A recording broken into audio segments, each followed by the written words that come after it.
Dear students, today we'll be discussing the topic negative attitude.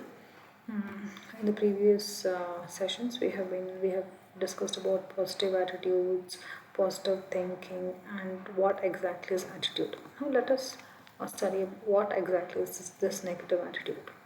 Okay, let us directly move on to the meaning.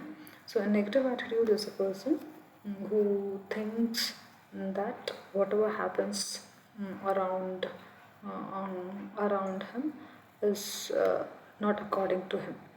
Okay, so it is a misperception of a situation or an event. So what he feels is whatever should happen around him should happen according to him, according to the way he feels. If he feels that it is not happening according to what he thinks, then he feels they are wrong. So that's negative attitude.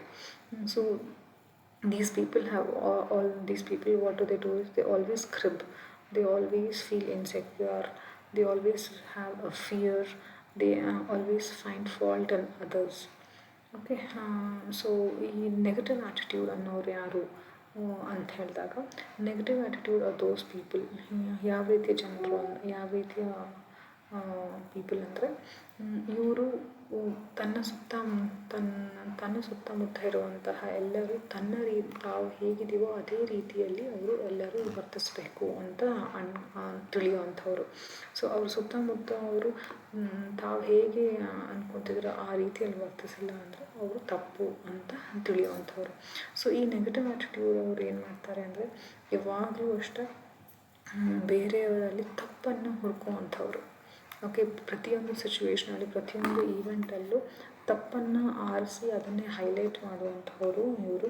So ಆಮೇಲೆ ತಮ್ಮ ಎಮೋಷನ್ಸನ್ನು control ಮಾಡದೆ ಅದನ್ನು open ಆಗಿ ತೋರಿಸುವಂಥವ್ರು.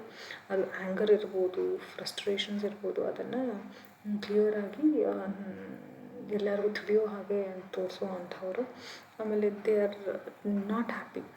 ಯಾವತ್ತೇ ಆಗಲಿ ಯಾವುದೇ ರೀತಿಯ ಹ್ಯಾಪಿಯಾಗಿ ಇರುವಂಥವರಲ್ಲ. ಬೇರೆಯವ್ರನ್ನ ನೋಡಿ ಏನದು ಯಾವುದೇ ರೀತಿಯ ಇಮ್ಯಾಜಿನೇಷನ್ ಇಲ್ದಿರೋರು, ಗೋಲ್ ಇರಲ್ಲ, ಒಂದು ಗುರಿ ಇರಲ್ಲ, ಯಾವುದೇ ರೀತಿಯ ಕ್ಲಿಯರ್ ಡೈರೆಕ್ಷನ್ ಇರಲ್ಲ. ಅವರು ಯಾವ ಕಡೆ ಹೋಗ್ತಿದ್ದಾರೆ, ತಮ್ಮ ಜೀವನದಲ್ಲಿ ಯಾವ ಕಡೆ ಹೋಗ್ತಿದ್ದಾರೆ ಅನ್ನೋದು ಯಾವುದೇ ರೀತಿಯ ಕ್ಲಾರಿಟಿ ಇರಲ್ಲ ಇವ್ರಿಗೆ. ಸೊ ಅವ್ರಿಗೇನು ಅಂದರೆ ಲೈಫಲ್ಲಿ ಫೇಲ್ಯೂರ್ ಇದೆ, ಲೈಫಲ್ಲಿ ಫಿಯರ್ ಅನ್ನೋದು ಜಾಸ್ತಿ ಇರುತ್ತೆ, ಫ್ರಸ್ಟ್ರೇಷನ್ಸ್ ಜಾಸ್ತಿ ಇರೋವಂಥವ್ರು. ಸೊ ದೇ ಫೀಲ್ ದ್ಯಾಟ್ ತಮಗೆ ತಾವು ಒಂದು ಏನದು ಹಾರ್ಮ್ ಮಾಡುವಂತಹ ಸಿಚುವೇಶನ್ ತರುವಂಥವ್ರು. So they keep complaining for small things. ಇಂಥ ಲಕ್ಷಣ ಉಳ್ಳವ್ರನ್ನೆಲ್ಲ ನಾವು ನೆಗೆಟಿವ್ ಆ್ಯಟಿಟ್ಯೂಡ್ ಅಂತ ನಾವು ನಮ್ಮ ಕಡೆ ಹೇಳ್ಬೋದು. ಸೊ ಯಾಕೆ ಈ ರೀತಿಯ ನೆಗೆಟಿವ್ ಆ್ಯಟಿಟ್ಯೂಡ್ ಬರುತ್ತೆ ಅಂದರೆ, ಅದಕ್ಕೆ ಹಲವಾರು ಕಾರಣಗಳಿವೆ. ಸೊ ಒಂದೇನು ಅಂದರೆ ಓವರ್ ಜನರಲೈಸೇಷನ್. ಏನಿದು ಓವರ್ ಜನರಲೈಸೇಷನ್ ಅಂದಾಗ, ಯಾವುದೋ ಒಂದು ಘಟನೆ ನಡೆದಿರುತ್ತೆ, ಆ ಘಟನೆಯನ್ನು ನೆನ್ಪಿಟ್ಕೊಂಡು ಎಲ್ಲರೂ ಹೀಗೆ ಅಂತ, ಎಲ್ಲರೂ ಹಾಗೆ ಅಂತ ಡಿಸೈಡ್ ಮಾಡುವಂಥದ್ದು. ಸೊ ಫಾರ್ ಎಕ್ಸಾಂಪಲ್, ನೀವು ನಿಮ್ಮ ಫ್ರೆಂಡ್ಗೆ ಒಂದು ಸಹಾಯನ ಮಾಡಿರ್ತಾರೆ, ಆದರೆ ಆ ಫ್ರೆಂಡ್ ಆ ಸಹಾಯನ ನೆನೆಸ್ಕೊಂಡೆ ನಿಮಗೆ ಮೋಸವನ್ನು ಮಾಡಿರ್ಬೋದು. ಸೊ ನೀವೇನು ಮಾಡ್ತೀರಾ, ಆ ಒಂದು ಘಟನೆಯಿಂದ ಎಲ್ಲರೂ ಫ್ರೆಂಡ್ಸ್ ಎಲ್ಲ ಮೋಸ ಮಾಡೋರನ್ನೇ, ಅವ್ರನ್ನ ನಂಬಬಾರ್ದು ಅನ್ನೋ ಭಾವನೆಯನ್ನು ಬೆಳೆಸ್ಕೊಳ್ಳುವಂಥದ್ದು. So this is nothing but over generalisation. So ಒಂದು ಪುಟ್ಟ ಘಟನೆಯನ್ನು ತುಂಬ ದೊಡ್ಡದಾಗಿ ಫ್ರೇಮ್ ಮಾಡಿಕೊಂಡು ಮನಸ್ಸಲ್ಲಿ ಇಟ್ಕೊಳ್ಳೋವಂಥದ್ದು. ದೆನ್ ನೆಕ್ಸ್ಟ್ ಇಸ್ ಫಿಲ್ಟರಿಂಗ್ ಅಂತ ಹೇಳ್ತಾರೆ. ಏನಿದು ಫಿಲ್ಟರಿಂಗ್ ಅಂದರೆ, ಒಂದು ಸಿಚುವೇಷನಲ್ಲಿ ಅಥವಾ ಒಂದು ಈವೆಂಟಲ್ಲಿ ಹಲವಾರು ನಡೀತಾ ಇರುತ್ತೆ, ಆದರೆ ನೀವು ಅದರಲ್ಲಿ ಬರೀ ಆಯ್ಕೆ ಮಾಡ್ತಿರೋದು ನೆಗೆಟಿವ್ ಥಿಂಗ್ಸ್ ಮಾತ್ರ. ಸೊ ಬರೀ ನೆಗೆಟಿವ್ ಥಿಂಗ್ಸನ್ನು ಆಯ್ಕೆ ಮಾಡಿಕೊಂಡು, ಅಥವಾ ನಿಮಗೆ ಏನು ಬೇಕೋ ಅದನ್ನು ಮಾತ್ರ ನೀವು ಆಯ್ಕೆ ಮಾಡಿಕೊಂಡಾಗ ಅದನ್ನು ಏನಂತೀವಿ, ಫಿಲ್ಟರಿಂಗ್. ಸೊ ಇಲ್ಲಿ ಹಲವಾರು ಪಾಸಿಟಿವ್ ಥಿಂಗ್ಸು ಹೇಳ್ತಿರ್ತಾರೆ, ಬಟ್ ನೀವು ಪಾಸಿಟಿವ್ ಥಿಂಗ್ಸ್ ಮೇಲೆ ನೀವು ಅದನ್ನು ಕಾನ್ಸಂಟ್ರೇಟ್ ಮಾಡ್ತಿರಲ್ಲ, ಬರೀ ನೆಗೆಟಿವ್ ಥಿಂಗ್ಸನ್ನು ಕಾನ್ಸಂಟ್ರೇಟ್ ಮಾಡ್ತಿರ್ತೀರ. ಅದನ್ನು ನಾವು ಫಿಲ್ಟರಿಂಗ್ ಅಂತ ಹೇಳ್ತೇವೆ. Next is personalising. Personalising is ಏನು ಅಂದರೆ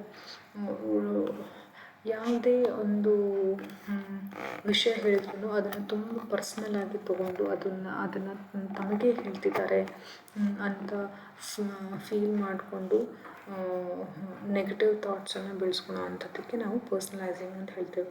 ಸೊ ಒಂದು ಸಿಚುವೇಶನ್ ಇರ್ಬೋದು, ಒಂದು ಇವೆಂಟ್ ಇರ್ಬೋದು, ಯಾವುದೇ ಘಟನೆಯಲ್ಲಿ ಹೇಳಿದಾಗ ಎಲ್ಲದನ್ನು ನಿಮ್ಮ ಪರ್ಸ್ನಲ್ ಆಗಿ ನೀವು ತಗೊಳ್ಳೋವಂಥ habit.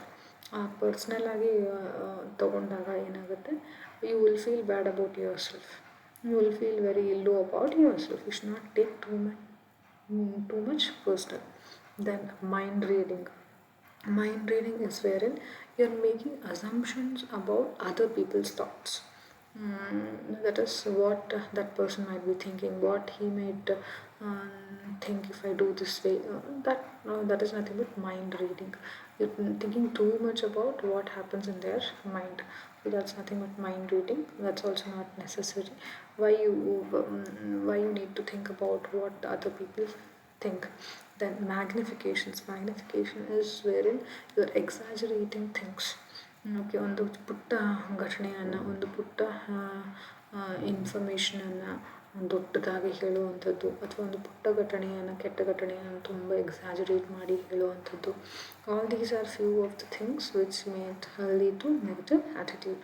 Then limiting beliefs. Limiting beliefs is nothing but wrong beliefs about life.